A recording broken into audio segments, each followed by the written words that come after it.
محرم کے حوالے سے جتنے بھی سوالات ہیں نا، آج میں سب کو ایک ہی سوال میں نمٹا دیتا ہوں. تو میں جن لوگوں نے بھی محرم کے حوالے سے سوال بھیجے ہیں میں ان کے سوال پڑھ لیتا ہوں اور پھر سب کو ایک ہی جواب دے دیتا ہوں میں. تو پہلا سوال ہے جی، محرم میں کالے کپڑے پہننا. یہ محمود صاحب نے انڈیا سے پوچھا ہے کہ محرم کے مہینے میں بلیک کپڑے پہننا کیسا ہے. اچھا، ایک اور سوال محرم کے حوالے سے پوچھا ہے جی، محرم میں نکاح کرنا کیسا ہے. یہ سوال پوچھا ہے جی ظہور احمد نے کشمیر سے کہ اگر شادی محرم یا سفر کے مہینے میں کی جائے کیسا ہے. کچھ لوگ کہتے ہیں کہ ٹھیک نہیں ہے. اچھا بھائی آگے چلتے ہیں ہم. 10 محرم کو کون کون سے نبی کو نجات ملی. یہ سوال پوچھا ہے جی محمد نے. انہوں نے پوچھا ہے کہ جی کیا ان سب باتوں کی کوئی اصل ہے کہ آدم علیہ السلام کو آسمانوں سے 10 محرم کو اتارا گیا، حضرت نوح علیہ السلام کی کشتی اسی دن ٹھکانے لگی، حضرت ابراہیم علیہ السلام کو 10 محرم کو آگ میں ڈالا گیا، اس کی کیا حقیقت ہے. آگے ایک اور سوال پڑھ لیتے ہیں ہم. کیا قیامت محرم میں آئے گی؟ کیا قیامت 10 محرم کو قائم ہوگی؟ محمد فہد نواز ڈیرہ اسماعیل خان سے. اچھا جی آگے پوچھتے ہیں جی عاشورہ کے روزے کی فضیلت. یوم عاشورہ کے روزے کا کیا حکم ہے؟ محمد اقبال جموں کشمیر سے. اسی طرح عاشورہ کے دن کے حوالے سے ایک سوال پوچھا ہے جی، 10 محرم کے ساتھ ایک دن کا روزہ ملانا، کیا صرف یوم عاشورہ کا روزہ رکھا جا سکتا ہے یا 10 محرم کے ساتھ 9 یا 11 کا روزہ ملانا بھی ضروری ہے؟ یہ سوال پوچھا ہے جی ساجد صاحب نے کراچی سے. عاشورہ میں قضا روزے کی نیت کرنا، کیا کسی کے قرض روزے رہتے ہوں اور وہ عاشورہ کے دن میں قضا روزے کی نیت بھی کر لے تو وہ قضا روزہ ہو جائے گا یا نہیں؟ یہ محمد اسماعیل نے راول پنڈی سے پوچھا ہے جی. محرم کے دنوں میں روزے رکھنا یعنی محرم کے عام دنوں میں روزے رکھنا. یہ سوال پوچھا ہے جی کیا محرم کے پہلے تمام 10 دنوں میں روزے رکھ سکتے ہیں؟ یہ صوبیہ ناز صاحبہ نے پوچھا ہے کرناٹک انڈیا سے. 10 محرم کو دسترخوان وسیع کرنا، یہ بڑا دلچسپ سوال ہے. اس میں میرا خیال ہے سب کو بہت زیادہ دلچسپی ہوگی. 10 محرم کے دن دسترخوان وسیع کرنے کی کیا فضیلت ہے جبکہ 10 محرم کو روزہ رکھا جاتا ہے؟ 10 دن میں کچھ کھاتے پیتے نہیں اور افطار کے وقت 11 محرم شروع ہو جاتی ہے، تو اس حدیث پر کس طرح عمل کیا جائے گا؟ عائشہ صاحبہ نے کراچی سے پوچھا ہے. اور ایک اور سوال ہے جی، محرم میں حلیم بنانا کیسا ہے؟ کیا محرم میں شوقیہ حلیم بنانا اور کھانا جائز ہے؟ محمد زبیر. اور اسی سے ملتا جلتا ایک سوال ہے جی، حلیم کا تلفظ کیسے کریں؟ سبحان اللہ. محرم میں لوگ حلیم بنائیں گے تو کچھ حلیم کو دلیم کہہ رہے ہوں گے، کچھ سلیم کہہ رہے ہوں گے، کچھ وسیم کہہ رہے ہوں گے. تو اس سے پھر سلیم اور وسیم کو تو غصہ آئے گا کہ یار ہمارا نام حلیم کو کیوں دے رہے ہو. تو یہ بھی سوال پوچھا ہے جی، حلیم کو حلیم بولنا چاہیے یا دلیم بولنا چاہیے؟ اس بارے میں وضاحت فرما دیں. محمد طاہا. یہ سارے محرم اور محرم سے ملتے جلتے سوال تھے آج کے سیشن میں، تو میں نے کہا ایک ہی دفعہ میں سارے سوالات میں پڑھ لوں، پھر ایک ہی دفعہ میں ان سب کے جوابات ہو جائیں تو اچھا ہے. دیکھیں محرم کے بارے میں غلط فہمیاں بہت ساری ہیں. پہلے تو میں یہ عرض کروں محرم کی اسلام میں فضیلت کیا ہے اور کیوں ہے یہ فضیلت. رسول اللہ صلی اللہ علیہ وسلم نے فرمایا کہ محرم کو آپ صلی اللہ علیہ وسلم نے شہر اللہ قرار دیا ہے. صحیح حدیث ہے کہ آپ صلی اللہ علیہ وسلم نے فرمایا، صحیح مسلم کی حدیث ہے کہ رمضان کے روزوں کے بعد سب سے زیادہ جو روزے افضل ہیں وہ شہر اللہ المحرم، اللہ کے مہینے محرم کے، یعنی اللہ کی طرف اس محرم کی نسبت کی جا رہی ہے. تو یہ ایک بڑی فضیلت کی چیز ہے. اور قرآن میں جن 4 مہینوں کو محترم قرار دیا ہے، عرب ان مہینوں میں جنگ و جدال کو حرام سمجھا کرتے تھے کہ یار یہ ناجائز ہے، اس میں جنگ نہیں کرنی چاہیے، ان مہینوں کا احترام لازم ہے. ان میں 4 مہینوں میں محرم بھی ہے. محرم، رجب، ذی الحجہ، ذی قعدہ، ذی الحجہ، یہ 4 مہینے ہیں جو محترم ہے. لیکن ان میں پھر رجب بھی داخل ہے اور ذی قعدہ بھی اور ذی الحجہ بھی، تو یہ بھی ہے. اور 10 محرم کے روزے کی بڑی فضیلت ہے. آپ صلی اللہ علیہ وسلم نے فرمایا 1 سال کے گناہوں کی معافی کا ذریعہ بنتا ہے. لیکن آپ نے فرمایا کہ یہودیوں کی مشابہت نہ کرو، کیونکہ یہودی 1 روزہ رکھتے ہیں تو ہم 9 10 یا 10 11 2 روزے ملائیں گے. تو یہ محرم کی فضیلت ہے. اور یہ کیوں ہے اس کی ہمیں وجہ معلوم نہیں ہے. جیسے کسی نے ابھی بھائی نے سوال پوچھا نا ایک کہ اس میں کوئی واقعات ہوئے تھے، تو پہلے میں بتا دوں 10 محرم میں جب نبی صلی اللہ علیہ وسلم نے محرم کے مہینے کی یہ فضیلت بیان کی تو اس کو کسی واقعے کی بیس پہ بیان نہیں کی. اس بارے میں جتنے واقعات ہمارے پاس منقول ہیں کہ آدم علیہ السلام جنت سے زمین پہ آئے تھے، یا قیامت آئے گی اس دن، یا یہ کہ اور پتہ نہیں کیا کیا ابراہیم علیہ السلام کو آگ میں ڈالا گیا. یہ سب من گھڑت ہیں, اس کی کوئی حقیقت نہیں ہے, موضوع روایتیں. البتہ اس دن موسیٰ علیہ السلام اور بنی اسرائیل کو فرعون سے نجات ملی تھی, اس بارے میں روایت سندن بہتر ہے, یعنی اس کو مستند روایت کہا جا سکتا ہے. تو وہ یہ کہا جا سکتا ہے کہ 10 محرم کو موسیٰ علیہ السلام اور بنی اسرائیل کو اللہ نے فرعون سے نجات دی تھی. اسی بیس پہ یہودی روزہ رکھا کرتے تھے اس دن. تو یہ روایت کے علاوہ باقی جتنے بھی واقعات ہیں سب من گھڑت ہیں. باقی حضرت حسین رضی اللہ تعالی عنہ کو جو کربلا میں شہادت ملی ہے, وہ تو 10 محرم, وہ تو فضیلت تو اسلام میں پہلے سے تھی. تو حضرت حسین رضی اللہ تعالیٰ عنہ کا واقعہ تو بعد میں ہوا ہے, تو اس سے حضرت حسین کی شہادت کو اور فضیلت مل گئی کہ آپ کو ایک مقدس دن میں اللہ تعالیٰ نے شہادت عطا فرمائی ہے. تو اب کیا مسئلہ ہے, اب میں جو ہے نا نمبر وار سوال پڑھ کے بتاتا ہوں, نمبر وار جو ہے نا, تاکہ وہ بحث ہماری گچ مچ نہ ہو جائے. ابھی سارے سوال میں نے اکٹھے پڑھ لیے تھے تاکہ آپ کو پتا چلے کہ آج محرم کے بارے میں کیا معلومات ہم شیئر کریں گے, کیا مسائل میں بتاؤں گا. محرم میں کالے کپڑے پہننا, یہاں سے ہمارے سوالات شروع ہوئے تھے. محمود صاحب نے انڈیا سے پوچھا تھا. دیکھیں, کالے کپڑے کسی بھی وقت پہنے جا سکتے ہیں. کالے کپڑے پہننے کے ناجائز ہونے کی ہمارے پاس کوئی دلیل نہیں ہے. سفید کو پسند کیا گیا ہے. نبی صلی اللہ علیہ وسلم نے فرمایا سب سے زیادہ پسندیدہ لباس وہ سفید ہے. کفنوا فیہا موتاکم, اپنے مردوں کو بھی اسی میں دفن کیا کرو. اس لیے سفید لباس کو آپ صلی اللہ علیہ وسلم نے افضل قرار دیا, اس میں پاکیزگی زیادہ ہے. باقی نبی صلی اللہ علیہ وسلم نے مختلف رنگوں کے کپڑے پہنے. اس کی علماء وجہ یہ بیان کرتے ہیں کہ اس زمانے میں غربت تھی. آپ نے سفید لباس کو پسند تو کیا, لیکن نبی کے لیے ہر وقت سفید لباس کا انتظام کرنا آسان نہیں تھا. غربت تھی, لباس پہن لینا ہی بڑی بات ہوتی تھی کہ لباس مل جائے کسی کو. کتنے واقعات ہیں کہ ازار ہے تو قمیض نہیں ہے, قمیض بڑی مشکل سے کسی کو ملتی تھی, کچھ چادر نہیں ہے اوپر پہننے کی. اتنی غربت کا عالم تھا, تو اس میں آپ صلی اللہ علیہ وسلم یہ تکلف کرتے کہ ہر قیمت پہ میرے لیے سفید لباس لے کر آؤ. تو یہ آپ صلی اللہ علیہ وسلم کے مزاج میں جو سادگی تھی یہ اس کے خلاف تھا. تو آپ نے دنیا میں تکلف نہیں کیا, جو جیسا لباس ملا پہن لیا, پسند سفید کو کیا. لہذا آج کیا ہے کہ آج اللہ نے لوگوں کو مالی وسعتیں دی ہیں, تو جو لوگ سفید لباس کا معمول بنا سکتے ہیں ان کے لیے افضل یہی ہے کہ وہ سفید لباس پہنا کریں, کیونکہ نبی صلی اللہ علیہ وسلم نے ہمیں اس کی ترغیب دی ہے. خود کیوں نہیں پہنا, اس میں تکلف تھا, یعنی پراپر انتظام کرنا مشکل تھا. تو جو آیا پہن لیا آپ صلی اللہ علیہ وسلم نے, کیونکہ ایک چیز مشکل ہے اس میں اتنا تکلف کرنا, یہ خود بھی تو نبی کے مزاج کے خلاف ہے.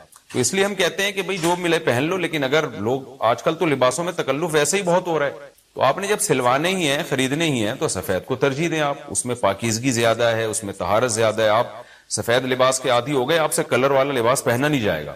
میں نے تو 15-20 سال میں نے سفید لباس پہنا ہے, تو مجھے پتا ہے کہ پھر کلر والا لباس نہیں پہنا جاتا. سفید میں پاکیزگی اتنی ہے. اب میں پہنتا ہوں کلر والا لباس, وہ وجہ اس کی ہے کہ بعض دفعہ گھر والوں کا اصرار ہوتا ہے, بعض دفعہ کیمرے کی ریکوائرمنٹ ہوتی ہے, وہ کیمرہ سفید لباس کو کیچ نہیں کر پا رہا ہوتا, وہ کیمرہ مین کہہ رہا ہوتا ہے بھائی کوئی اور کلر, کوئی اور کپڑے پہن کے وغیرہ وغیرہ. تو خیر میرا عمل تو کوئی حجت نہیں ہے, لیکن افضل یہی ہے کہ سفید لباس کو ترجیح دی جائے, پہنا جائے. اور علماء صلحاء اکثر عموماً ہم نے دیکھا ہے کہ سفید لباسی کو ترجیح دیتے ہیں. کلر والا بھی جائز ہے لیکن بہتر ہی ہے. تو محرم میں بھی سفید ہی ہے, سفر میں بھی سفید ہی ہے, ربیع الاول میں بھی سفید ہے. تو محرم میں سفید کے بالکل الٹ کر لینا, کالا پہن لینا, یہ تو بالکل سفید کے اپوزٹ ہو گیا نا. تو ہم یہ نہیں کہہ رہے کہ کالا لباس پہننا ناجائز ہے, لیکن آپ سفید سے اگر آپ نے یوٹرن لیا بھی تھا تو گرے پہ آ جاتے, گرین پہ آ جاتے, ایک دم آپ بلیک پہ آ گئے, تو بہرحال یہ یعنی کراہت سے خالی نہیں ہے, اس کا معمول بنا لینا. تو ناجائز میں نہیں کہہ رہا, تھوڑا سا ناپسندیدہ ہے کہ آپ سنت پر عمل نہیں کر رہے, تو سنت کے بالکل اگینسٹ تو نہ جائیں نا آپ, یعنی بالکل ہی کالا پہن لیں تو بالکل اس کے اپوزٹ ہے. جائز ہے کالا پہننا بھی, لیکن بہتر بہرحال نہیں ہے. اور محرم میں کالا پہننا تو ہماری رائے میں بالکل ناجائز ہے, کیونکہ یہ شیعہ حضرات کی اپنی ایک رائے ہے, ان کی اپنی ایک دلیل ہے, ان کا اپنا ایک کانسیپٹ ہے. وہ یہ ہے کہ محرم میں حضرت حسین شہید ہوئے تھے, تو ایک بڑے غم کی بات تھی, تو ہم غم منانے کے لیے کالا کپڑا پہنتے ہیں. تو ان کا مسلک ہے, وہ جیسے مسلک پہ اپنے عمل کرنا چاہیں وہ اللہ کے سامنے جواب دہ ہوں گے. ہم کسی کے مسلک پہ طنز نہیں کر رہے, ہم کوئی فرقواریت اور تشدد کی بات کرنا مناسب نہیں ہے, ملکی حالات اس کے متحمل نہیں ہیں. لیکن میں اہل سنت والجماعت حضرات سے کہتا ہوں کہ آپ یہ فیصلہ کریں بھائی, آپ یا تو پورے شیعہ ہو جائیں یا پورے سنی ہو جائیں. تو اگر آپ اہل سنت والجماعت کو فالو کرتے ہیں, اور اہل سنت والجماعت کے ہاں جو قرآن اور حدیث اور صحابہ یہ حجت ہے, تو ہمیں تو قرآن و حدیث میں کہیں بھی نہیں ملتا کہ غم میں تم کالے کپڑے پہنو یا غموں کو مناؤ. قرآن میں کیا ہے؟ الذین اذا اصابتہم مصیبۃ قالوا انا للہ وانا الیہ راجعون. اہل ایمان کو جب کوئی مصیبت پہنچتی ہے تو وہ کہتے ہیں ہم اللہ ہی کے لیے ہیں اور ہم نے اللہ ہی کی طرف لوٹ کر جانا ہے. وہ صبر کرتے ہیں. حضرت حسین رضی اللہ تعالی عنہ کی شہادت یہ بہت بڑا غم ہے، بہت بڑا غم ہے، لیکن اس غم کو ہر سال منانا، اس کے لیے شرعی دلیل کی ضرورت ہے. اہل بیت کی تعلیمات کو فالو کیا جائے گا. آپ کسی کی محبت میں اس کی تعلیمات کو نہیں توڑ سکتے. اہل بیت کی بھی یہی تعلیمات ہیں کہ صبر سے کام لینا چاہیے ہمیں. اور غم منانا بھی اگر کسی کا ہونا، جیسے آپ کے والد کا انتقال ہو گیا، تو اس میں بھی شریعت آپ کو اجازت نہیں دیتی کہ آپ کالے کپڑے پہنے غم منانے کے لیے، بلکہ اس میں بھی شریعت کیا کہتی ہے کہ غم پہ صبر کریں. جو آنسو آپ روک سکتے ہیں اس کو بہائیں نہیں، اور صبر کریں. غیر یعنی اختیاری طور پر جو آپ کو رونا آ رہا ہے وہ معاف ہے. تو جب غم پہنچا ہو اس وقت شریعت آپ کو غم کے طور پہ کالے کپڑے پہننے کی اجازت نہیں دے رہی. تو جب غم 1400 سال پرانا ہو اور ہر سال اس تاریخ پہ آپ کو منانے کی شریعت کیسے اجازت دے رہی ہے؟ یہ تو ایک طرح کی برسی ہو گئی نا. نبی صلی اللہ علیہ وسلم کے وفات سے بڑا غم کو اس امت کو ہوگا. ربیع الاول میں آپ صلی اللہ علیہ وسلم کی وفات ہوئی، لیکن ربیع الاول ہر سال آتا تھا. صحابہ، تابعین، تبع تابعین، خود اہل بیت کیا اس ربیع الاول میں کوئی غم مناتے تھے؟ بالکل بھی نہیں. اس مہینے میں شادیاں بھی کرتے تھے، جو خوشی کی بات ہوتی تھی اس پہ خوشی بھی مناتے تھے. تو ہمیں نہیں ملتا کہ صحابہ، تابعین یا خود اہل بیت نے، یا سیدنا حسن اور حسین رضی اللہ عنہما یا سیدنا علی ابن ابی طالب رضی اللہ عنہ کی یہ تعلیمات ہو کہ غم کو ہمیں منانا ہے کالے کپڑے پہن کے یا کسی بھی طریقے سے. اسلام میں غم منانے کی آپ کو اجازت نہیں. بعض لوگ یہ دلیل دیتے ہیں کہ حضرت حسین رضی اللہ تعالیٰ عنہ کا غم تو نبی نے بھی منایا ہے، اور نبی صلی اللہ علیہ وسلم نے جب یہ بتایا کہ امت میرے نواسے کو شہید کرے گی تو آپ رونے لگے. دیکھیں جب نبی کو اطلاع ملی تھی تو آپ غمزدہ ہوئے تو آپ کا رونا بالکل بجا تھا. تو کسی کو یہ اطلاع ملے کہ فلاں جگہ یہ واقعہ ہو گیا ہے، اس پہ اس کو غم ہوا ہو اور وہ رو لیتا ہے تو اس میں کوئی حرج نہیں، یہ تو نیچرل ہے. لیکن کیا نبی صلی اللہ علیہ وسلم ہر سال، یعنی جس دن آپ کو وحی کے ذریعے پتا چلا کہ سیدنا حسین ابن علی رضی اللہ تعالیٰ عنہ پہ ظلم ہوگا، تو کیا ہر سال اس تاریخ کو آپ صلی اللہ علیہ وسلم رویا کرتے تھے؟ بالکل بھی ایسا نہیں ہے. تو غم کی اطلاع جس وقت ملی ہو اس وقت رونا آ جانا یہ نیچرل ہے، لیکن ہر سال پراپر اس رونے کو پراپر طریقے سے منانا یا کالے کپڑے پہن کے اس کو منانا یہ تو بالکل اسلام میں ناجائز ہے. ہمارے پاس اس کے جائز ہونے کی کوئی دلیل نہیں. تو شیعہ حضرات جو کر رہے ہیں آپ ان کو کرنے دیں، ان کو جا کے نہ چھیڑیں، آپ ان کو طنز نہ کریں. وہ ان کی جو رائے ہے وہ اس پر عمل کریں. اسلام میں فرقے تو ہیں ہمیشہ سے، ہم نے تو یہ دیکھنا ہے کہ کون سا صحیح ہے، ہم نے تو اس کو فالو کرنا ہے. تو جو ہمیں صحیح لگے گا ہم اس کو فالو کریں گے. باقی ہم کسی کے نفرتیں پھیلانے کے بہرحال ہم قائل نہیں. تو جو وہ کر رہے ہیں آپ ان کو کرنے دیں، لیکن آپ یہ کام ہرگز نہ کریں، کیونکہ ہمارے لیے جو حجت ہے وہ قرآن، حدیث اور اہل بیت اور صحابہ کرام. تو ان کی جو تعلیمات ہیں ہم نے اس کو فالو کرنا ہے. ان کی تعلیمات میں کہیں بھی نہیں ہے، کوئی مستند روایت نہیں ہے کہ غم منانے کے لیے کسی نے کالے کپڑے پہنے ہو. غم منانا ہی جائز نہیں ہے تو اس کے لیے کالے کپڑے یا کوئی اور کلر پہننا کہاں سے جائز ہو جائے گا؟ تو اس لیے محرم میں نارملی تو کوئی بھی وقت میں آپ کالے کپڑے پہن سکتے ہیں، لیکن محرم میں جب آپ پہنیں گے تو اس میں ایک تائید ہوتی ہے کہ گویا آپ بھی اس بدعت میں ان کی تائید کر رہے ہیں. اور رسول اللہ صلی اللہ علیہ وسلم نے فرمایا من تشبہ بقوم فہو منہم، جو کسی قوم کی مشابہت اختیار کرتا ہے وہ انہی میں سے. تو اگر آپ چاہتے ہیں کہ آپ کا شمار قیامت میں اہل سنت والجماعت میں نہ ہو، آپ کو شیعہ مسلک ٹھیک لگتا ہے تو پھر پراپر آپ شیعہ مسلک پراپر پورے طور پر اختیار کریں. آپ آدھا تیتر آدھا بٹیر چلنا تو ٹھیک نہیں ہے نا. اور اگر آپ چاہتے ہیں قیامت میں آپ کا شمار اہل سنت والجماعت میں ہو تو پھر مکمل اہل سنت والجماعت کو فالو کریں آپ. تو ان کو جو ہے اپنے حال پہ چھوڑ دیں. میں پھر بتا دوں، میں لڑائی جھگڑوں کا قائل نہیں ہوں. شیعہ حضرات آتے ہیں یہاں پہ بیٹھتے ہیں، گپ شپ لگاتے ہیں، چائے پانی بھی چلتا ہے. میرے دوستوں میں بھی ہیں بعض شیعہ حضرات، سلام دعا ہے ان سے، لیکن مذہب پہ بحث نہیں ہوتی. لکم دینکم ولی دین. ہم ان سے کہتے ہیں ٹھیک ہے بھائی آپ اپنے رائے پر عمل کریں، بحث مباحثہ نہ کریں. ہاں جو سیکھنے کے لیے ہم سے آنا چاہے ہم محبت سے اس کو سمجھائیں گے، جو نہیں آ رہا سیکھنے کے لیے تو پھر ہم اس سے بحث نہیں کرتے. تو لڑائی جھگڑے نہ کریں. لیکن سنی حضرات کو، اہل سنت والجماعت کو، بل جماعت کا مطلب کیا ہے؟ ہم حدیث کو بھی مانتے ہیں، بل جماعت صحابہ کو بھی مانتے ہیں. تو صحابہ میں اہل بیت بھی داخل ہیں، اہل بیت کے علاوہ بھی صحابہ ہیں. تو کسی کی بھی ہماری رائے تو یہی ہے کہ کسی کی بھی تعلیمات نہیں، ہمیں تو حدیث میں کچھ بھی نہیں ملتا. تو اللہ کا واسطہ آپ ایک رائے پر عمل کریں. اس لیے محرم میں آپ ان چیزوں کو فوکس نہ کریں. کالے کپڑے پہننا، غم منانا، یہ اسلام کی تعلیمات بالکل بھی نہیں. تو یہ تو میں نے سوال کا جواب دیا کہ محرم میں اسپیسیفک کالے کپڑے اگر آپ پہنیں گے تو یہ ایک بدعت کی تائید ہوگی، تو نبی صلی اللہ علیہ وسلم نے تائید سے منع کیا ہے۔ اسی میں ایک سوال ہے جی، محرم میں نکاح کرنا کیسا ہے؟ یہ سوال بھی ظہور احمد نے کشمیر سے پوچھا ہے۔ محرم میں نکاح کرنا بھی جائز ہے، بلکہ ہمارے مسلک کے مطابق باعث برکت ہے، کیونکہ محرم کو اللہ کے نبی نے محترم قرار دیا ہے، تو قابل احترام مہینہ ہے، تو مقدس ہے، تو مقدس مہینے میں عبادت کا ثواب بھی زیادہ ہوتا ہے، اور نکاح بھی شریعت میں عبادت ہے۔ نکاح کیسے عبادت ہے؟ شریعت نے نکاح میں عبادت کا رنگ ڈال دیا ہے۔ دیکھیں آپ کہ نکاح ایک معاملہ ہے، لیکن اس سے پہلے خطبہ بھی ہوتا ہے۔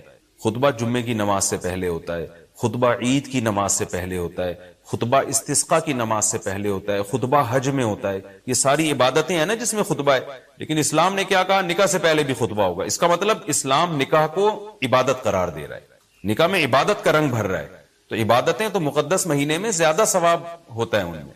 تبھی آپ دیکھیں نبی صلی اللہ علیہ وسلم نے فرمایا رمضان کے بعد سب سے زیادہ روزوں کا ثواب محرم میں ملتا ہے، کیوں؟ مقدس ہے نا، تو عبادت کا ثواب بڑھ گیا اس میں۔ تو اس حدیث سے صاف ہمیں پتہ چلتا ہے کہ اگر کوئی محرم میں اس نیت سے نکاح کرتا ہے کہ مقدس مہینہ ہے، تو اس میں عبادت کا ثواب بڑھ جائے گا، اور اس میں انشاءاللہ اللہ سے امید کی جا سکتی ہے کہ خیر و برکت زیادہ ہوگی۔ اس کو منحوس سمجھنا جائز نہیں ہے۔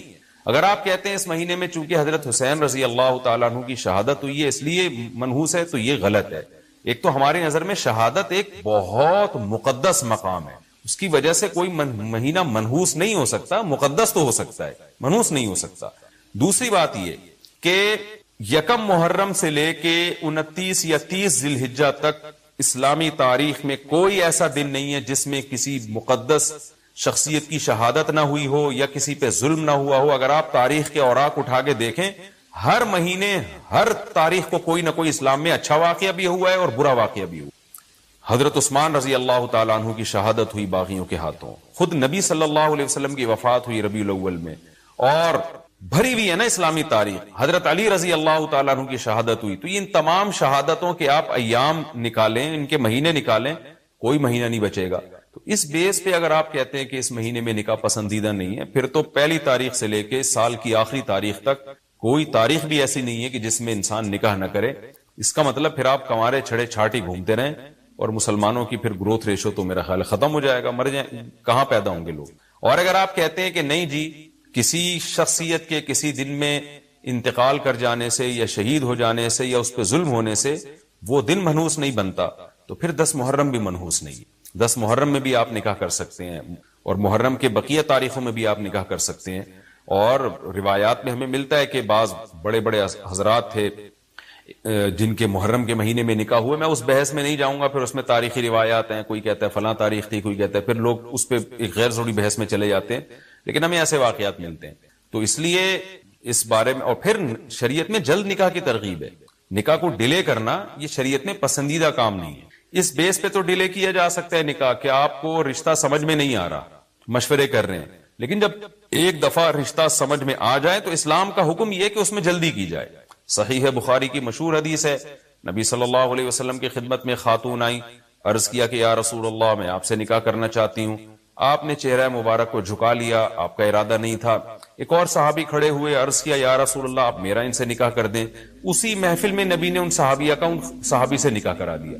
آپ نے تو یہ نہیں پوچھا کہ یہ محرم کا مہینہ چل رہا ہے یا سفر کا مہینہ چل رہا ہے یا ربیع الاول کا مہینہ چل رہا ہے، ڈیلے نہیں کیا اس لیے کہ خود آپ کی تعلیمات یہ ہیں کہ نکاح میں جلدی کی جائے۔ تو اگر آپ کو محرم میں رشتہ ملتا ہے، آپ ربیع الاول تک ڈیلے کرتے ہیں محرم کی وجہ سے یا سفر تک ڈیلے کرتے ہیں، تو یہ ڈیلے کرنا خود قرآن و سنت کے خلاف۔ جس چیز میں تعجیل مقصود ہے، جس چیز کو شریعت نے جلدی کا حکم دیا، عبداللہ بن مسعود رضی اللہ تعالیٰ عنہ فرماتے تھے، مصنف ابن ابی شیبہ کی روایت ہے کہ مجھے پتا چل جائے نا کہ میری زندگی میں صرف ایک رات باقی ہے، اگلے دن میں نے مر جانا ہے، اور میرے نکاح میں کوئی عورت نہ ہو، میں وہ رات بھی نکاح کے بغیر نہیں گزاروں گا، میں بیوی کے بغیر نہیں گزاروں گا، اس خوف سے کہ مجھے کہیں فتنہ نہ ہو جائے۔ صحابہ کرام جو تقوی کے اعلیٰ معیار پر تھے اور جن سے گناہ کا اندیشہ بہت کم تھا اور کہیں معاشرے میں بے حیائی پھیلی ہوئی نہیں تھی، وہ تو ان کا تو یہ کانسیپٹ تھا کہ بھئی ہم بیوی کے بغیر ایک دن نہیں گزاریں گے، کہیں ایسا نہ ہو کہ برائی میں پڑ جائیں۔ اور آج چاروں طرف بےہودگی پھیل رہی ہے، چاروں طرف بے شرمی، بے حیائی، انٹرنیٹ پر بےہودہ چیزیں، آپ یوٹیوب میں ویڈیو میں جائیں فحش چیزیں آ رہی ہیں، ہر چیز آپ کی شہوت کو برانگیختہ کرنے والی ہے۔ اور اس میں آپ یہ کہیں کہ ایک رشتہ طے بھی ہو چکا ہے، آپ صرف اس بیس پر آپ اس کو ڈیلے کر رہے ہیں، ایک مہینہ، دو مہینہ، لوگ سفر میں بھی نہیں کر رہے ہوتے، اور اس بیس پہ آپ ڈیلے کر رہے ہیں، اس میں خطرہ ہوتا ہے کہ مرد کسی گناہ میں نہ پڑ جائے، عورت کسی گناہ میں نہ پڑ جائے، تو شریعت اس کی آپ کو اجازت نہیں دیتی ہے۔ اور پھر اس میں یہ بھی ہوتا ہے کہ اگر آپ ڈیلے کرتے ہیں تو منگنیاں توڑنے کا شیطان کو موقع بہت ملتا ہے۔ میرے سامنے ایسے درجنوں واقعات ہیں، رشتہ طے ہوا لیکن جی چونکہ محرم ہے یا سفر آ رہا ہے تو ہم ربیع الاول میں کریں گے، یا منگنی کو کسی بھی وجہ سے ڈیلے کر دیا، تو جب منگنی ڈیلے ہوتی ہے، یعنی نکاح ڈیلے ہوتا ہے، منگنی ہو گئی، نکاح کو ڈیلے کر رہے ہیں آپ، اس میں شیطان پھر دونوں کو لڑواتا ہے، منگنیاں ٹوٹتی ہیں، اکثر نفرتیں پھیلتی ہیں، غلط فہمیاں، بدگمانیاں شیطان کو پھیلانے کا موقع ملتا ہے۔ اس لیے شریعت میں تو منگنی کا لفظ ہی نہیں ہے، شریعت میں ہے خطبہ۔ خطبہ کا مطلب نکاح کا پیغام بھیجا، ان کو جب سمجھ میں آ گیا تو فوراً نکاح کر دیا، بیچ کا کوئی راستہ نہیں اللہ نے رکھا۔ تو چاہے وہ محرم ہو، چاہے وہ سفر ہو، چاہے وہ ربیع الاول ہو، چاہے وہ ربیع الثانی ہو۔ ہاں کوئی اس وجہ سے ڈیلے کر رہا ہے نکاح، کوئی واقعی شرعی عذر ہے اس کو، وہ بہت سارے مسائل ہیں، لیکن محرم کا ہونا بہرحال کوئی شرعی عذر نہیں ہے، تو اس لیے ہم اس میں نکاح کو جائز سمجھتے ہیں، باعث برکت سمجھتے ہیں۔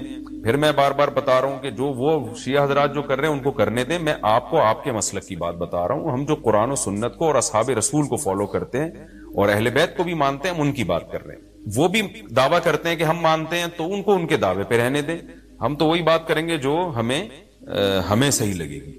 اچھا بھائی، یہ بھی ایک سوال پوچھا ہے جی، 10 محرم کو کون کون سے نبی کو نجات ملی؟ یہ بھی سوال میں نے دہرایا تھا، ام محمد نے پوچھا ہے۔ تو دیکھیں اس بارے میں صرف ایک واقعہ مستند ہے، حضرت موسیٰ علیہ السلام کو فرعون سے نجات ملی۔ اس کے علاوہ 10 محرم کی طرف جتنے قصے منقول ہیں، ابراہیم علیہ السلام کو آگ میں ڈالا گیا، پھر آدم علیہ السلام دنیا میں آئے، یا اس دن قیامت آئے گی، یہ سب من گھڑت ہے، ان کی کوئی حیثیت نہیں ہے، ان کو نہیں بیان کرنا چاہیے۔ یہ بھی سوال ہو گیا قیامت کیا محرم میں آئے گی؟ ایسا نہیں ہے، ہمیں نہیں پتا محرم میں آئے گی یا سفر میں آئے گی۔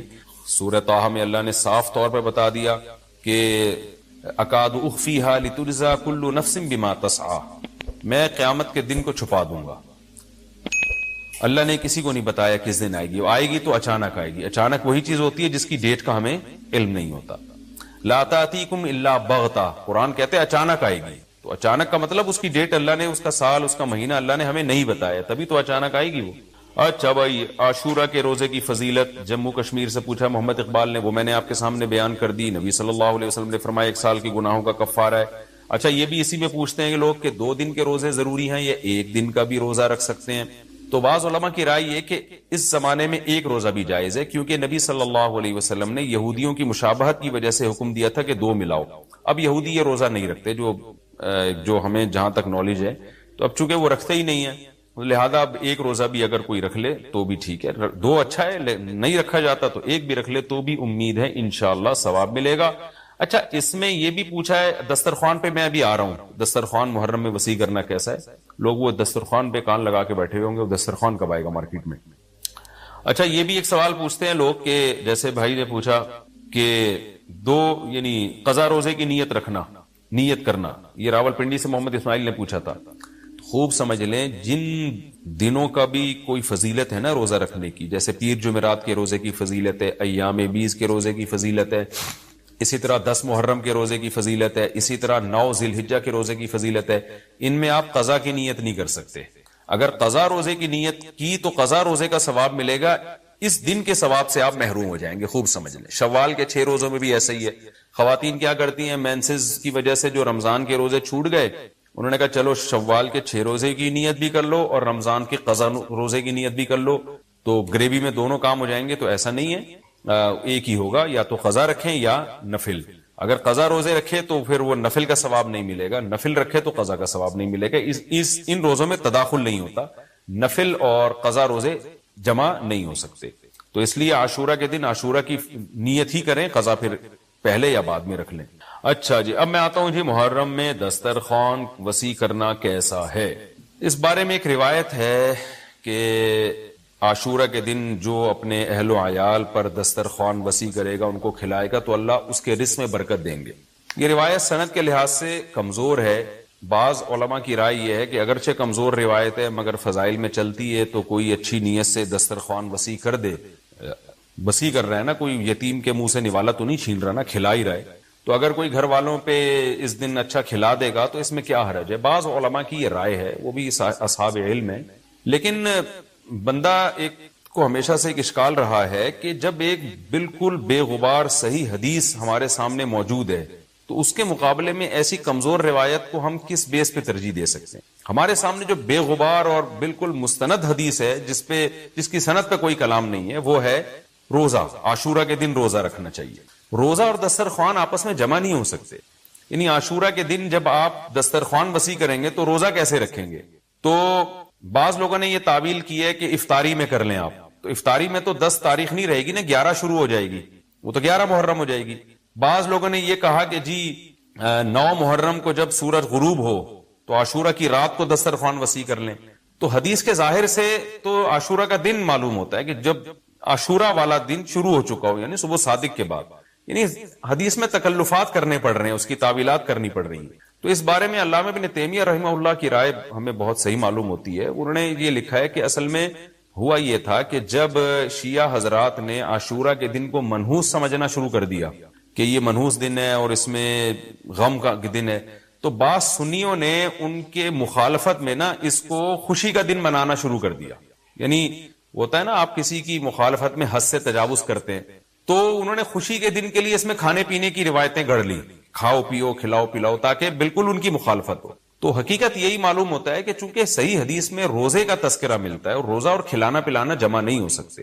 اگر یہ جو دوسری عاشورہ کے میں کھانا کھلانے والی حدیث بھی بالکل بے غبار اور مستند ہوتی نا, تو ہم دونوں کو جمع کر کے تعویلات کر لیتے کہ جی افطار میں کھلا دو اور سارا دن روزہ رکھو, یا نابالغ بچوں کو دن میں کھلا دو اور بڑوں کو روزہ رکھوا دو.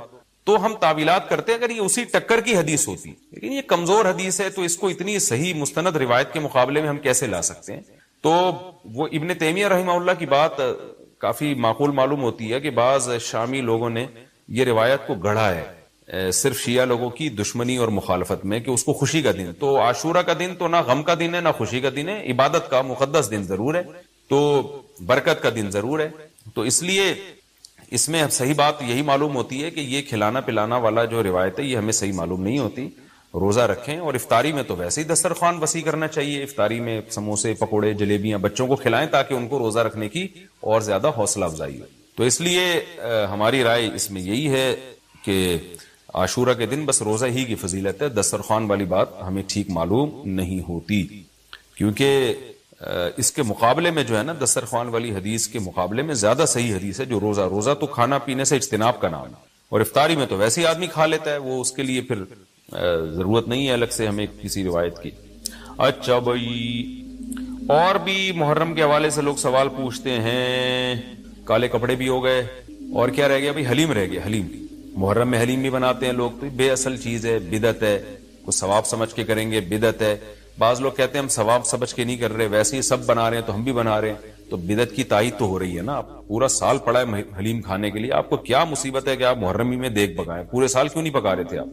تو جب ایک رسم معاشرے میں غلط رسم پھیل جاتی ہے تو اس کا بائیکاٹ کرنا چاہیے. تو آپ نہ بنائیں, کسی اور مہینے میں بنا لیں. آپ تو پوری رات دیگیں چل رہی ہوتی ہیں. مذہب کے نام پہ تو یہ کام نہ کیا جائے نا. اور جو لوگ کہتے ہیں مذہب کے نام پہ نہیں کر رہے, ہم تو ویسے انٹرٹینمنٹ کر رہے ہیں, تو یار کسی اور دن کر لو بھائی. تم پورا سال پڑا ہوا ہے نا, ہم نے کب کہا ہے کہ آپ دیگیں نہ پکائیں؟ آپ پکائیں, پوری رات گھوٹے لگائیں اس میں, کسی اور دن کر لیں آپ.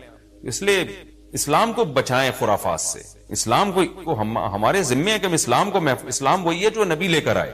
الیوم اکملت لکم دینکم واتممت علیکم نعمتی ورضیت لکم الاسلام دینا. اللہ کہتے ہیں آج کے دن میں نے دین مکمل کر دیا. جب یہ آیتیں نبی پہ نازل ہو گئیں تو اس میں حلیم نہیں تھا, محرم کا حلیم. دین مکمل ہو چکا, اس کو رہنے دیں آپ. اور پھر وہی ہے کہ جب آپ روزہ رکھیں گے تو حلیم کھائیں گے کس وقت؟ رات کو آپ کھائیں گے تو رات کو تو ویسے ہی کم کھانا چاہیے. سونے کے لیے اللہ نے رات بنائی ہے, کھانے پینے کے لیے تھوڑی بنائی ہے رات. دن میں آپ نے روزہ رکھنا ہے, تو وہ یہ روزے سے بھی میچ نہیں کر رہا یہ جو حلیم ہے نا. اس لیے اس سے اجتناب کریں, اوائڈ کریں. جو گلی کے لوڑے لپاڑے بنا رہے ہوتے ہیں ان کو محبت سے سمجھا دیں, یار اگلے دن بنا لو, باز آ جائے ٹھیک ہے, نہیں تو پھر نکل لیں آپ پتلی گلی سے, الجھے نہیں لوگوں سے.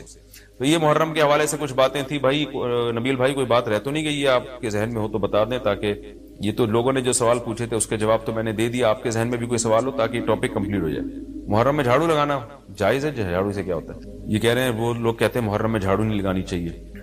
اچھا, محرم میں مرثیہ سننا اور غم منانا اور رونا, سینہ پیٹنا, نبی صلی اللہ علیہ وسلم نے تو گریبان چاک کرنے والوں پہ لعنت کی ہے، بخاری مسلم کی روایتیں موجود ہیں، لیس منا من شق الجیوب، جو گریبان پھاڑتا ہے وہ ہم میں سے نہیں ہے۔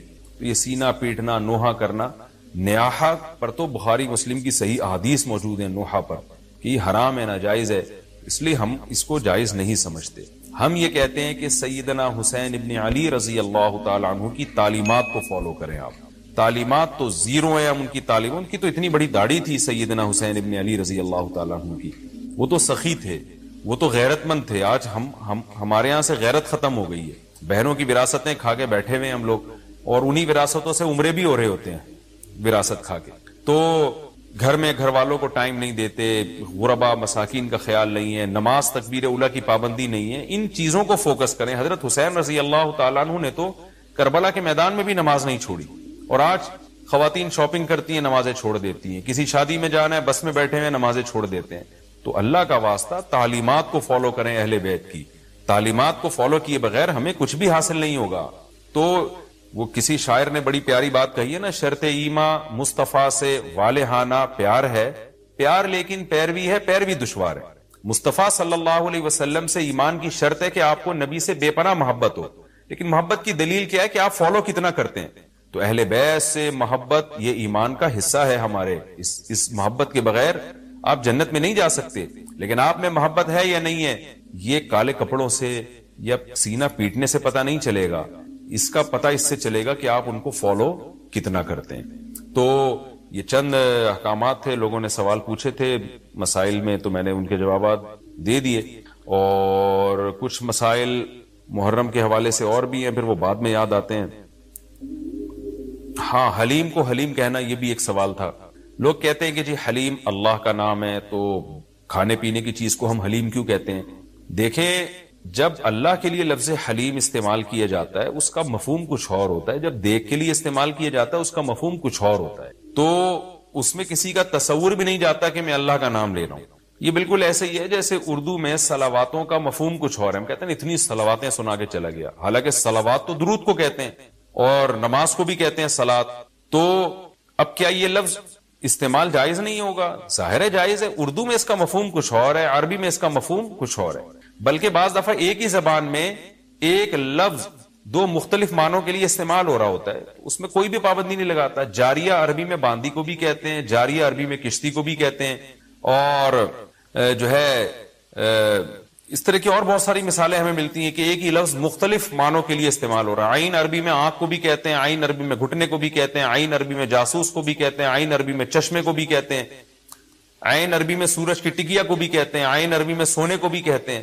تو اس طرح بہت سارے نام مختلف معنوں میں استعمال ہوتے ہیں۔ موسیٰ کا جو لفظ ہے عربی میں استرے کو کہتے ہیں، بلیڈ جس سے حلق کیا جاتا ہے نا، حاجی لوگ جو سر منڈواتے ہیں اس کو موسیٰ کہتے ہیں، حالانکہ موسیٰ جو ہے حضرت موسیٰ علیہ السلام کا نام بھی ہے۔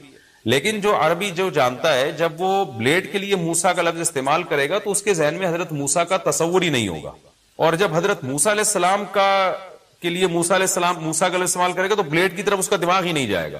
تو اس لیے یہ بالکل مضبوط بات نہیں ہے کہ حلیم چونکہ اللہ کا نام ہے لہذا وہ دیکھ کے لیے استعمال نہ کیا جائے۔ جب اللہ کا نام ہے تو اس میں دماغ ادھر نہیں آتا دیکھ کی طرف، جب دیکھ کے لیے استعمال کیا جاتا ہے تو اللہ کی طرف ذہن نہیں جاتا، یہ بالکل ایک الگ الگ معنی میں استعمال ہوتا ہے۔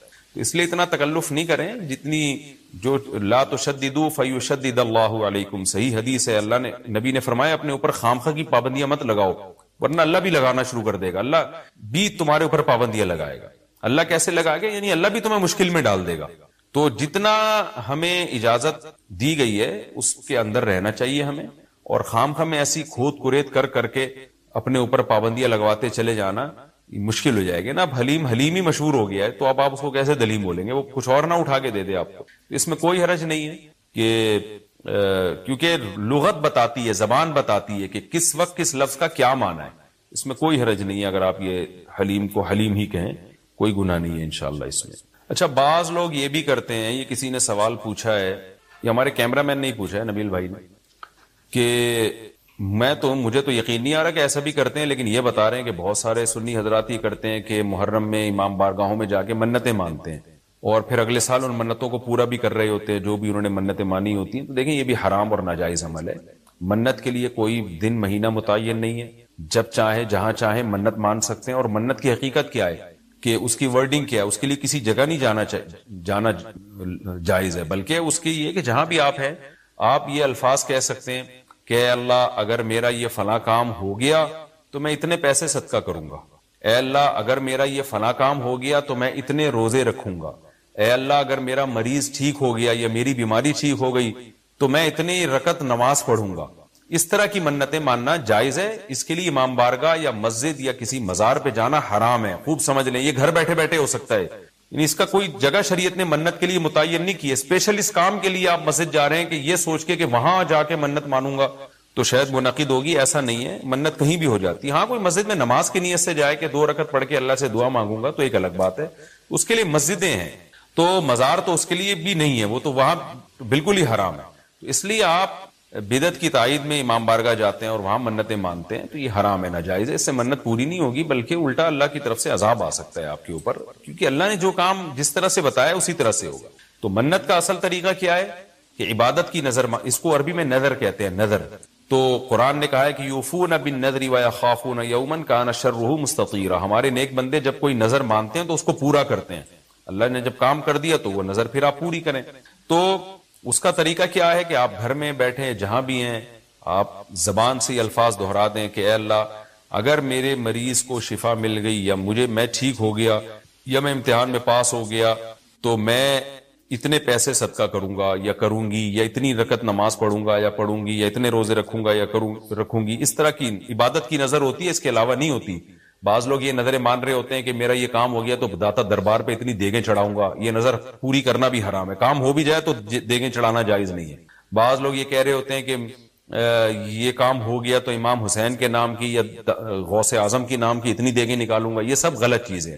صدقے کی نظر ہوتی ہے اللہ تیرے نام پہ میں اتنے غریبوں کو کھانا کھلاؤں گا. یہ نظریں ہوتی ہیں صدقے کی, جو اللہ کے لیے ہوتا ہے صدقہ. تو اس میں یہ کہ کھانا کھلانے کی صدقہ خیرات کی نظر ہو سکتی ہے اور عبادت کی نظر ہوتی ہے. یہ جو مزاروں پہ جانے کی نظر اور فلاں پہ جا پہ چڑھاوا چڑھاؤں گا, یوں کروں گا, ایسے کروں گا, یہ جو اوٹ پٹانگ قسم کی نظریں آ رہی ہیں یہ حرام ہے, ناجائز ہیں. اس کی کوئی حیثیت نہیں ہے شریعت میں. ان کو پورا کرنا بھی واجب, نہ صرف یہ کہ واجب نہیں ہے بلکہ جائز ہی نہیں ہے. تو گھر بیٹھے بیٹھے جب چاہیں آپ نظر مان سکتے ہیں. زبان سے کہیں گے تو نظر ہوگی, دل میں نہیں ہوتی. لیکن شریعت نے منت ماننے کو بہرحال پسند نہیں کیا ہے. نبی صلی اللہ علیہ وسلم نے فرمایا کہ جو نظر مانتا ہے نا وہ تقدیر کو تو نہیں ٹال سکتا, اللہ اس کے ذریعے کنجوس سے پیسہ نکلوا دیتے ہیں. یعنی تقدیر میں بیماری ٹھیک ہونا ہوگی تو ہو جائے گی, کامیابی ہوگی تو ہوگی, وہ تو. لیکن کیا ہوتا ہے کہ بندہ ٹھیک ہو جاتا ہے اور جو آدمی کبھی صدقہ نہیں کرتا اس بہانے اس کی جیب سے, کنجوس کی جیب سے پیسے نکل جاتے ہیں. ویسے تو دے نہیں رہا تھا صدقہ تو اللہ نے بیماری میں ڈال دیا, چل اب منت مان تاکہ میں بیماری ٹھیک کروں اور تو اب پیسے نکال یہاں سے. تو کنجوسوں کے ذریعے, کنجوسوں کا پیسہ نکلوانے کے لیے یہ کام ہوتا ہے. بے نمازیوں کو نماز پڑھوانے کے لیے, جو روزہ نہیں رکھتے ان کو روزہ رکھوانے کے لیے. تو اس حدیث سے پتہ چلتا ہے کہ منت اور نظر کو جائز ہے لیکن پسند نہیں کیا گیا. علماء نے اس کی وجہ بیان کی ہے کہ یہ ایک طرح سے نا اللہ سے ایک طرح کا مقابلہ چل رہا ہے کہ اللہ میرے مریض کو یا مجھے ٹھیک کر دے تو میں اتنے روزے رکھوں گا. یعنی بارگیننگ ہو رہی ہے اللہ تعالیٰ سے کہ اگر نہیں ٹھیک کیا تو میں نہیں رکھتا, جا بھائی. اے اللہ اگر میں پاس ہو گیا نا تو میں 1 لاکھ روپے صدقہ کروں گا, اگر نہیں ہوا تو ہم بھی صدقہ نہیں کر رہے. تو ایک طرح کا نا مقابلہ چل رہا ہے. عبدیت یہ ہے کہ اللہ تو مجھے پاس کرے گا تو بھی 1 لاکھ روپے دوں گا, نہیں کرے گا تو بھی 1 لاکھ روپے دوں گا, اس لیے کہ میں تو تیرا بندہ ہوں. لیکن تو مجھے ویسے ہی پاس کر دے امتحان میں, چاہے میں لاکھ دوں یا نہیں دوں, میں تو تیرا بندہ ہوں, میں تو فقیر ہوں. فقیر بارگیننگ تھوڑی کرتا ہے. سیٹھ صاحب آپ نے مجھے اگر 100 روپے دیے نا تو میں بھی آپ کا فلاں کام بنا دوں گا. فقیر کہتے ہیں اللہ کے نام پہ 100 روپے دے دو, میں فقیر پھٹا, پرانے کپڑے میرے, میں کیا کروں گا یار آپ کے لیے. تو اللہ سے بھی بھکاریوں کی طرح مانگنا یہ اللہ کو زیادہ پسند ہے. منت ماننا بھی جائز ہے لیکن پسندیدہ کام نہیں ہے. ہاں جس طرح سے امام بارگاہوں میں یا مزاروں میں جا کے منتیں مانی جا رہی ہیں وہ بالکل حرام ہے, بالکل ناجائز ہے. اور اس کے لیے محرم کا دن متعین کرنا یہ سمجھ کے کہ اس میں منت زیادہ پوری ہوگی یہ بھی حرام ہے, ناجائز ہے اور بدعت کی تائید ہے. اس سے آپ سب لوگ اجتناب کریں, اس سے گناہ ملتا ہے. اچھا, یہ بھی محرم کے حوالے سے سوال پوچھا جاتا ہے جی, کیا قربانی کا گوشت محرم سے پہلے ختم کرنا ضروری ہے؟ عاقب شاہ دبئی سے پوچھتے ہیں جی. کچھ لوگ کہتے ہیں قربانی کا گوشت محرم سے پہلے ختم ہو جانا چاہیے, کیا یہ بات صحیح ہے؟ نہیں, ایسا کچھ نہیں ہے. قربانی کا گوشت آپ پورے سال چلا سکتے ہیں اگر محفوظ رکھ رہے ہیں, لیکن وہی ہے کہ کھا لیں جلدی تو اچھی بات ہے، تازہ تازہ گوشت کھا لیں. محرم میں بھی بہت 2 مہینے ہو جاتے ہیں، تاخیر ہو جاتی ہے، تو اس لیے بہتر یہی ہے کہ پہلے کھا کے ختم کریں. لیکن اگر کوئی محفوظ بھی رکھتا ہے تو کوئی گناہ اس میں نہیں ہے. اچھا، ایک اور سوال سبیلوں کے حوالے سے پوچھا جاتا ہے کہ محرم میں سبیلیں لگانا، ان سبیلوں سے پانی پینا. تو دیکھیں، وہ بھی شیعہ حضرات کا مسلک ہے، ان کا کانسیپٹ ہے کہ وہ حضرت حسین کے نام کی سبیلیں لگاتے ہیں. میں بار بار کہہ رہا ہوں، کسی کو چھیڑے نہیں، اپنا مسلک چھوڑے نہیں، دوسرے کو چھیڑے نہیں. یہ میں اہل سنت والجماعت کے لیے مسائل ریکارڈ کروا رہا ہوں کہ ہمارے لیے کسی بھی چیز کے جائز اور ثواب ہونے کے لیے دلیل کی ضرورت ہے. دلیل قرآن و سنت ہے، صحابہ ہیں. تو ہمیں نہ اہل بیت سے اس کا کوئی ثبوت ملتا ہے، نہ صحابہ سے، نہ قرآن و سنت سے کہ محرم میں صحابہ نے سبیلیں لگائیں. حضرت حسین رضی اللہ تعالیٰ عنہ کی شہادت کے بعد اہل بیت میں سے کسی نے سبیلیں لگائی ہوں یا انہوں نے سبیلیں لگانے کا حکم دیا ہو، کہیں بھی نہیں ملتا. یہ عمل بھی بدعت ہے، ناجائز ہے، اس سے اجتناب کریں. اور ایک عجیب بات ہے، کبھی آپ اس کو غم کا مہینہ کہتے ہیں اور کالے کپڑے پہنتے ہیں اور سبیلیں لگا کے لوگوں کو شربت پلا رہے ہیں. تو یہ تو خوشی کے موقع پہ ہوتا ہے نا، خوشی کے موقع پہ کھلایا پلایا جاتا ہے. تو یہ ایک کنفیوژن ہے کہ یہ خوشی منا رہے ہیں کہ غم منا رہے ہیں. تو کھلانا پلانا خوشیوں کے موقع پہ ہوتا ہے.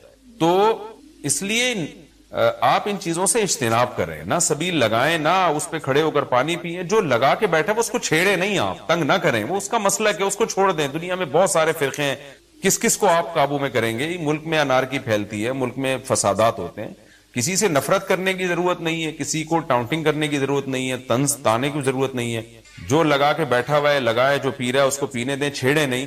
لیکن میں آپ کے لیے یہ کہہ رہا ہوں جو اس وقت میرا پروگرام سن رہے ہیں، اگر آپ قرآن و سنت ہی کو فالو کرتے ہیں، آپ اہل سنت والجماعت میں ہیں، یا تو میں بار بار کہتا ہوں پورے شیعہ ہو جائے نا. پھر آپ ڈبل مسلکوں پہ چلنا تو یہ دنیا میں کسی کا بھی اصول نہیں ہے کہ آدھا ادھر آدھا ادھر، وہ تو کہیں کا بھی نہیں ہوتا. یا تو پورے ادھر ہو جائیں یا پھر پورے اہل سنت والجماعت بن جائیں. تو اہل سنت والجماعت کے ہاں یہ سبیلیں لگانا یہ جائز کام نہیں ہے، کیونکہ قرآن و سنت سے اس کا ثبوت نہیں ہے.